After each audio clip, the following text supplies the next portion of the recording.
lot of times, to me, up-solutioning is about hearing your patient's problems, and a lot of times the patient doesn't know that drug's going to cause their heart to be depleted or their mind to be depleted over the long term, even though the side effects on the profile say long-term dementia is a side effect of a lot of medicines.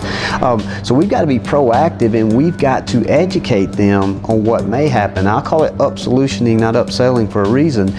You educate the patient. It's up to them if they want the product. And if they don't want the product, no worries, good for them. But you'd be surprised how many times just that educational thing, a lot of times nowadays people will go, they'll do their own research on the internet, they'll say, oh wow, he was telling me what I need to know, and they'll come back in and say, hey, tell me more about what you were talking about, and then they'll make the purchase 3, 4, 5 months down the road. So being very proactive in the patient's health, I think, is very important. I think you've got to know your numbers nowadays. With reimbursements being so tight, you've got to have a little more of a business background. I think MTMs are positive. I think a lot of pharmacists look at those as a burden, because I get it. It costs about as much as the pharmacist's salary for the time. I get that.